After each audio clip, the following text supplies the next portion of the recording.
থেকে ঠিক 27 বছর আগে মুক্তি পেয়েছিল জেমস ক্যামেরনের বিখ্যাত চলচ্চিত্র টাইটানিক, যা শুধু একটি সিনেমা নয়, এক কিংবদন্তি।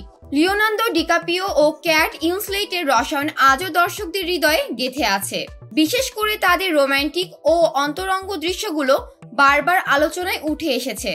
তবে এত বছর পরেও সেই স্মৃতি যেন ক্যাট উইন্সলেটের জন্য রয়ে গেছে একরকম অস্বস্তির কারণ। সম্প্রতি এক সাক্ষাৎকারে ক্যাট উইন্সলেটের জানান, টাইটানিকের নগ্ন স্কেচ দৃশ্য আজও তাকে বিব্রত করে।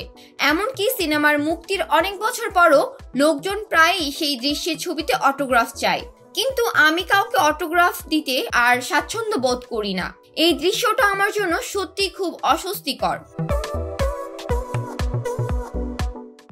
সিনেমা সেই বিখ্যাত দৃশ্য যেখানে জ্যাক রোজকে স্কেচ করে heart of the ocean necklace ছাড়া আর কিছু না পড়ে, তা এক সময় সিনেমার অন্যতম আইকনিক মুহূর্ত হয়ে উঠেছিল। অথচ ক্যাটের কাছে এটি এখন এক অপ্রত্যাশিত বোঝা। আমি চাই না এমন একটি দৃশ্য হোক যা 17 বছর পরও বারবার আমাকে তাড়া করে ফেরে। যদিও টাইটানিক ক্যাটের ক্যারিয়ারে বিশাল মাইল ফলক তৈরি করেছিল, কিন্তু তিনি সবসময় চেয়েছিল মানুষ যেন তার অন্যান্য চরিত্রকেও মনে রাখে।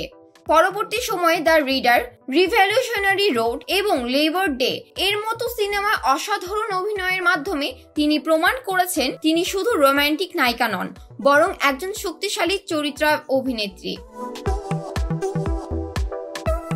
তবুও আজও বিশ্বজুড়ে দর্শকরা ক্যাট উইন্সলেটকে রোজ বলেই চেনে, আর সেই আইকনিক দৃশ্য, সোফায় শুয়ে থাকা ও স্কেচ হওয়ার মুহূর্ত অমর হয়ে গেছে দর্শকদের স্মৃতিতে।